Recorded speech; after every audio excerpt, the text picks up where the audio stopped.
Hi Chelsea, thanks for taking the time to meet with me today. The purpose of this meeting is to walk through the scope of works in detail, clarify what is included and excluded, confirm the measurable benefits and outcomes of the project, discuss the key governance considerations, and identify any high-level risks that could impact the project planning. I want to make sure that we're all fully aligned before we progress any further. Thanks, Josh. I really appreciate the walkthrough. I think it's important that we're clear on expectations early, especially with a renovation project where things can change quite rapidly. Yeah, exactly. Clear agreement up front helps avoid any misunderstandings later on down the project. So we had a brief chat and there's a few things that I just want to discuss with you. So we're just going to go by them one by one.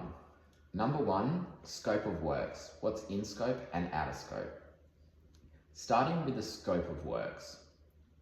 The project includes the disconnection of existing plumbing and electrical services in the renovation area, licensed asbestos identification and removal if present, and demolition of pre-existing internal structures and flooring, and construction of new works to support the updated office layout.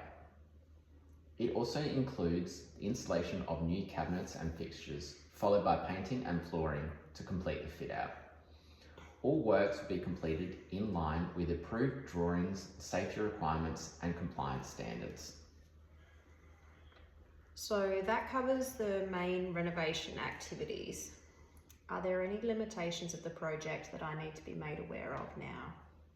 Yeah, look, this is really important to be clear on this. Out of scope works includes any external building works, major structural changes that aren't shown on the approved drawings, and any changes or additions requested after the scope approval that haven't gone through formal control change. And also any ongoing maintenance after handover is also excluded, as is the procurement of additional furniture or equipment unless specifically approved before the scope.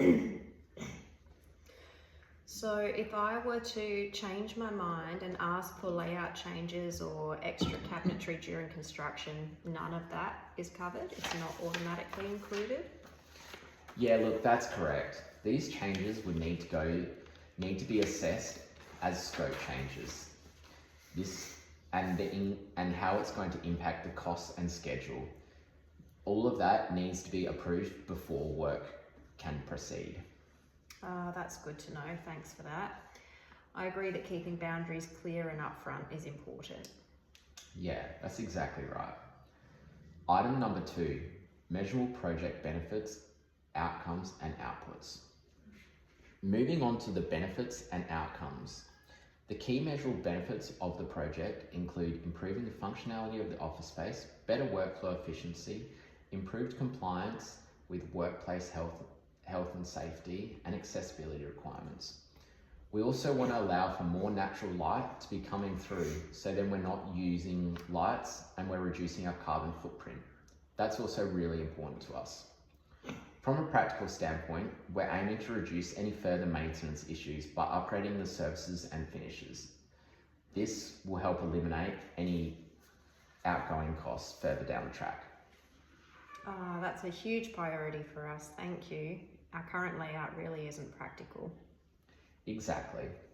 In terms of output and tangible outputs, will be completed renovated office areas, installing cabinetry and fixtures, new flooring and paint finishes, upgrading services, and all required compliance and handover documentation. The overall project outcome is a fully functional, compliant workspace that is ready for immediate use and that we can also use for our clients to come in and out of. We want to make this a collaborative workspace so everyone can have a good, healthy workflow. So how are we going to know if these benefits have been achieved? We'll confirm achievement through inspections, stakeholder sign-off, and comparison against the agreed acceptance criteria. For example, usability, compliance, certification, and a final walkthrough approval of all forms of measurement.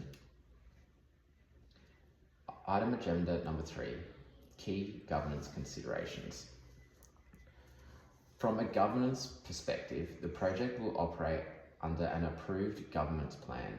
This includes defined roles and responsibilities, formal authorities, regular reporting, and formal decision making. Any scope changes, budget variations, or scheduled impacts must be documented and approved before implementation. This ensures transparency, accountability, and control throughout the project. So how often are updates going to be provided? Progress updates will be provided through scheduled meetings, written reports at agreed intervals. Any issues requiring escalation will be raised immediately rather than waiting for any scheduled updates. That's reassuring. I want to avoid any surprises. Absolutely. Governance is there to help decision making and ensure that the project stays aligned with the objectives. Item agenda number 4, high-level risks impacting project planning. So in terms of high-level risks, there are several factors that could impact project planning. One key risk is the potential discovery of asbestos during demolitions work. From lessons learned on previous office renovations, asbestos was identified more extensively than initially expected, once walls and flooring were removed. This resulted in unplanned delays, increased costs, and the need to stop works until the licensed asbestos removal contractors were engaged. To manage the risks on this project, we will follow a clear process. This includes conducting an asbestos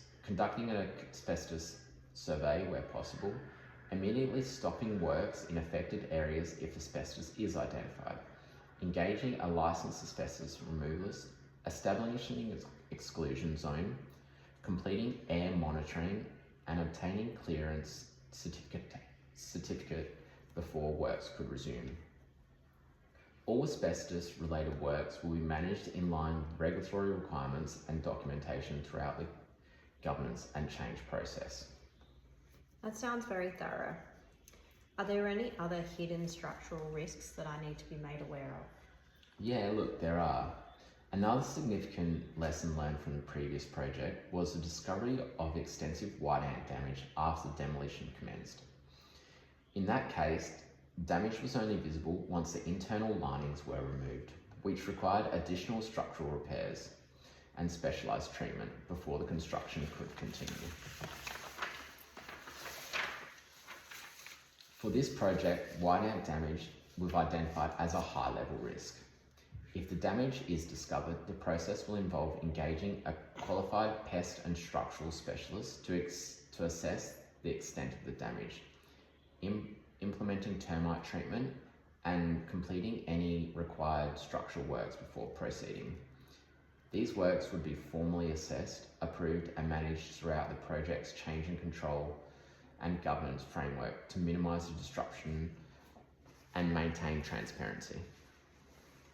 I'm so glad those past issues have been considered. It sounds like there's a clear plan if they do arise again.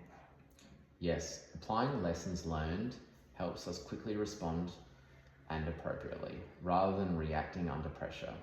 While we can't eliminate these risks, having a defined process in place will help reduce their impact on the project, which I think is really important for everyone, because the last thing we want at the end of the day is for the project to be running over budget and over schedule. This can impact the whole project.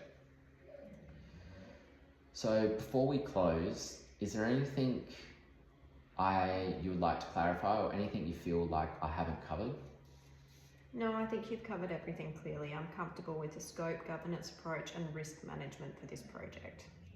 That's great to hear. I'll document this discussion in the meeting minutes and share them with you once I get back to the office. Thanks again for your time today and your input. I really appreciate it, and I'm really looking forward to working with you throughout this project. If you need me, you've got my personal number and you've also got my email. So feel free to shoot me an email at any time. My office hours are Monday to Friday, 8 till 4. So I'll respond then. Thanks so much, Josh. I'm happy to proceed based on today's discussion. It's comforting to know that I can get in touch with you when I need to. Yeah, please do. Thank you. Bye.